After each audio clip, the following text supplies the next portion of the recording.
When Dan asked us to talk about something that would be valuable to the community that almost no one talks about, I had a few choices. And as I considered it, I really think this is something that really we never talk about. It's even a bit controversial among some recruiters, but I'm a believer in courageous conversation, so I am leaping in. So level up your HR game. These are ways for recruiters to increase their value. So a little bit about me. So I am passionate about talent acquisition, just sourcing, just TA, full cycle. And as others have referenced, I mean, I've recruited for wide-ranging things, but I am happy to function in just, you know, certain niches for a long period of time, jump on in functional ways. However, when there's value, I also am HR certified. Side note, also a certified professional coach. And those become valuable when I'm recruiting as well. And so this is what we want to talk about today. And side note, as people share parts about their story, one little known thing about me is that I actually go into a local prison and mentor one-on-one. The involvement with this program is that the recidivism for this prison is reduced from 40% to 9%. So passionate about having an impact. So here's what we're going to cover today. In short, uh, how HR adjacent knowledge can help and hinder us in the work that we do. Are we HR-ish now? We'll talk about some specifics and then how we can partner. So when I'm talking about level up your HR. So I feel like that's kind of a Rorschach test. When people see that title, it means different things to different people. So let's address what we're not going to talk about today. So I'm not defending all the HR people and traumatic experiences you might have had with them. I'm not talking about the HR people who external recruiters have been kept out by. We're not talking about, when people think of HR, again, the rule people, the administrative folks. We are not talking about a favorite topic of some of us in our community, such as where TA should fall in the HR org chart and if it should be reporting elsewhere. And I'm not representing HR. So I'm sharing this potentially to my detriment as I'm having conversations with people about potential opportunities that I'm going to be pegged the HR person. And so, but I do think this is so valuable that it really bears sharing. So what I am talking about in Level Up Your HR is the HR adjacent knowledge to TA. And again, when I'm having conversations with folks out and about, there are some folks who would be confused if I brought up my HR certification. And so that's a term I've come up with that seems clear to folks that I have that in the back pocket when it's helpful. Okay, so interesting book, Range, subtitle, Why Generalists Triumph in a Specialized World. And certainly there's a value, it's been in other presentations, of niching and having depth. What I want to suggest today is there's also a value to having breadth. And curiosity is something we're hearing a lot about, talking about with AI. And in fact, what is intriguing to me about this book is this book was written in 2019. When did ChatGPT come out? November 2022. And yet, look at this quote here. As experts and this is in promoting this book, as experts silo themselves further, while computers master more of the skills once reserved for highly focused humans, people who think broadly and embrace diverse experiences and perspectives will increasingly thrive. Kind of speaks for itself. So, are you HR-ish now?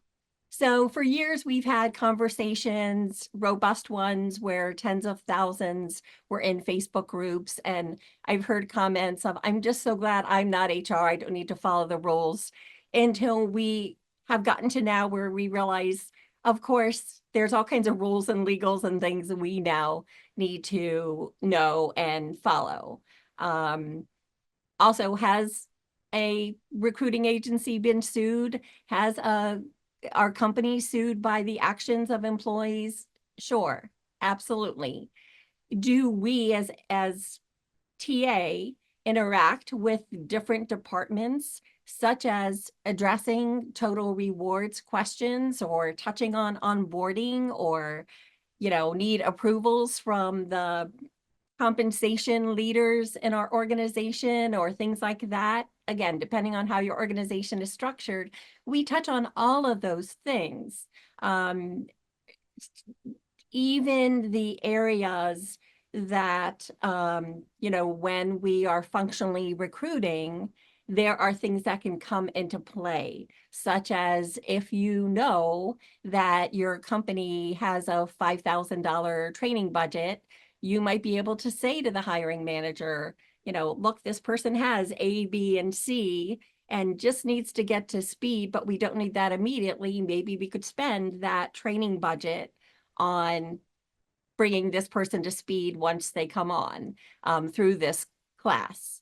So there's different ways that are knowing about these different things that are technically HR. We think of them as TA and recruiting, but they really are HR things: benefits, onboarding. By the way, when you're talking to candidates and you're gauging if they're interested, right? What you're really talking about is engagement and retention. You want them to show up on day one, and you'd like them to still be there, engaged and retained at month 3 and 6 and beyond. So we are touching on those things whether we know it or not. And side note, when your hiring manager or someone has communications with you and maybe they touch on something that's a bit illegal, do you know that if companies get sued, and they do, that all of that information that you're communicating on, so if you reply in writing, that's discoverable by the court. Also, what you text, side note, is discoverable as well. So the only protected communication, that's a term, is between the lawyer, the employment lawyer, and the organization. So side note, under HR, under the HR certifications, whichever entity that's obtained through, and there's 2 different organizations, they technically classify talent acquisition and talent development under HR. I mean, it's actually part of the definition. So whether or not you think of yourself as touching HR, you are HR-ish now. Okay, think again. So I held a book study, book discussion last fall. I'm starting another one soon, so let me know if you want to be part of it. Mighty short book. But this was an amazing book. Think again, the power of knowing what you don't know.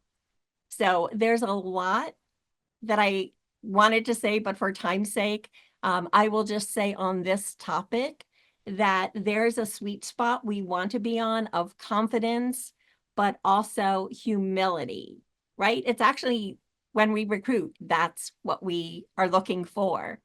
And so it's not knowing, for an example, as we start to stretch into HR areas, it's not knowing what we don't know. So if we approach this with a mature aspect, then we can stretch into areas and be successful. Atomic Habits. So this is a book a lot of us love. If we had the capability of emojis, if this was a different conversation, I'd be like, show your hearts. And what do you think about Atomic Habits? It's an amazing book. The point I want to make about this is James Clear says in the book that 4% is the perfect amount that outside of our comfort zone that we should be functioning in all the time. That 0% is boredom, too much, which some in our community may be experiencing and feel like they're underwater, um, is too much. So how you get to the 4%, I don't know, and calculating that. But the point is, as we're stretching, I want to suggest that maybe stretching a little bit of that could be occurring in the HR arenas. I made a post about this woman who had her offer rescinded. A recruiter called her, made an offer, and she asked a question about pregnancy benefits. It was a video call. They could not see anything, but based on that conversation, she got a written letter saying, we are taking back this offer. I'm going to leave that situation, but of course, I'd love if you want to look up this post I made within the last few months and weigh in and engage. Terrific. Um, so how do you handle going to a broader sense when someone brings up a medical condition to you or mentions pregnancy to you? Do you know what the legals are? Do you know if there's some reason there are people you shouldn't be discussing it with? I'm not saying one way or another. I'm just saying, what don't you know? Or what might you not know? So I'm going to just say this as a part of how we might partner, because organizations and hiring managers, out of ignorance or other things, may make some wrong decisions. And to think that sometimes you might be in a position to have prevented something, or brought about a benefit from your you know being involved as a talent advisor. So I've been fortunate in a number of situations, in general in recruiting, to have a good relationship with my hiring managers.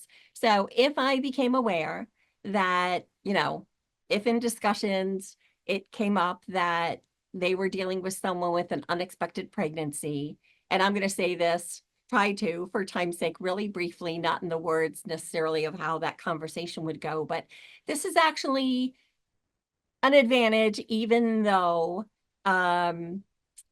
it might be a temporary bump that people need to adjust to because they were planning for this person to come on and be working. But if you think from a broader perspective of a good organization where people are working, excuse me, someone's going to be impacting your organization for 5-7 years plus, maybe even less, then that 6 to 8 weeks, it's a really inconvenient but drop in the bucket.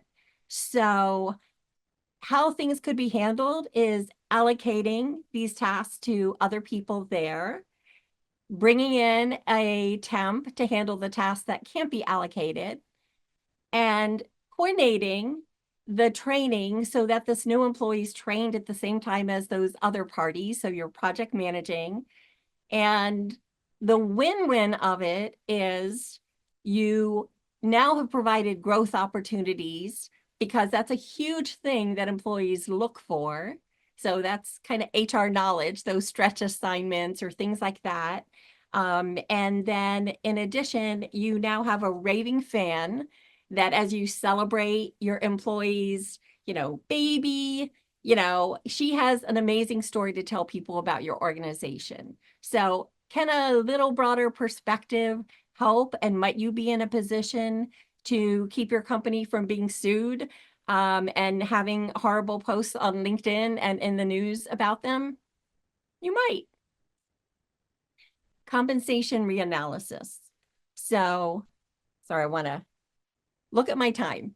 So, I know this is a true story. Have you ever had a situation where, due to internal equity, HR term, you weren't able to make a hire because you couldn't find candidates who would take your salary, even though the team knew that, that was the going rate?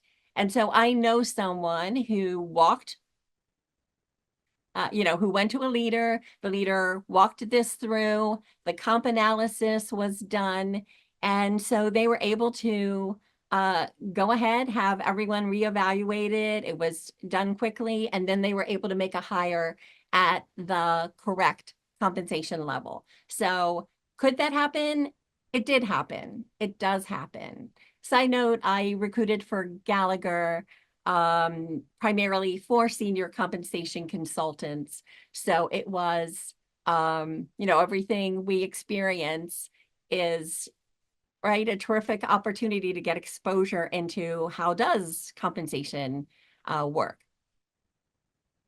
So, quick thing, let's say you wind up um, recruiting and the employees are on site. And yes, I see all our posts and we're saying, many of us, but everyone should be doing remote. But the reality is not everyone is doing remote. So is there some flexibility that could happen? So setting some core hours and communicating then to your candidates that, you can miss rush hour or you can stay late. Again, some people would prefer that, or you can come on in early. Hybrid, I know an organization that was trying to incent employees to come in a third day, but they didn't want to be hard-handed about it. Do you know how much employees, as part of total rewards, love leave time so they can get paid, but really have time off? So that's what they wound up doing, is saying, you work that third day, we'll give you an extra week of leave. I'm going to leave the 980 schedule because I don't know what time we're at, and maybe come back to it. And that's why I wrote this point out a bit. But if you have a sales organization, oh my gosh, please look into the 980 schedule. Where the company revenue is almost guaranteed. Again, if you have an organization that's 9 to 5 and it's been inflexible, a world of difference being able to make phone calls earlier and later where it's proven to increase revenue. Well, I kind of made the point after all. Okay, so TA and onboarding, and I know I probably need to, I'm just gonna, okay. So TA and onboarding, I won't go into detail on this now much, except to say there's huge statistics out there about how having a good onboarding plan increases retention, engagement, satisfaction, all these kinds of things. So how could you use that? Number one, in reaching out to candidates and sharing how much the company cares that they assign them a buddy and that their plan actually goes 6 months or a year. I mean, there's all kinds of ways. And again, if you're having heavy turnover, might you be able to go and say, gee, what could we do? And again, you might be communicating this through other people who maybe can score some points, so they'll be grateful, that you recommended this initiative that winds up being an advantage to them or their department or again, win is a win for the company. So, by the way, um, well, we'll just go to the screen. There's all kinds of great components. I actually worked on the onboarding plan for Domino Sugar a bit. And this is a paper that SHRM, someone affiliated with SHRM, um, created probably 15 years ago now, at least 10 years. It's still amazing. There's all kinds of info you could get through AI, but it actually has case studies of Zappos and Bristol Myers Squibb. So onboarding is so much more. It's probably the greatest underused element for engagement and retention. So highly recommend that there's a value to understanding that. Um, how being HR-ish helps you, again, if you're making recommendations, if you're using HR terms that HR and leaders now know you can speak the same language. And even when you're external as a recruiter, there's some value in building some partnerships with HR and having knowledge sources.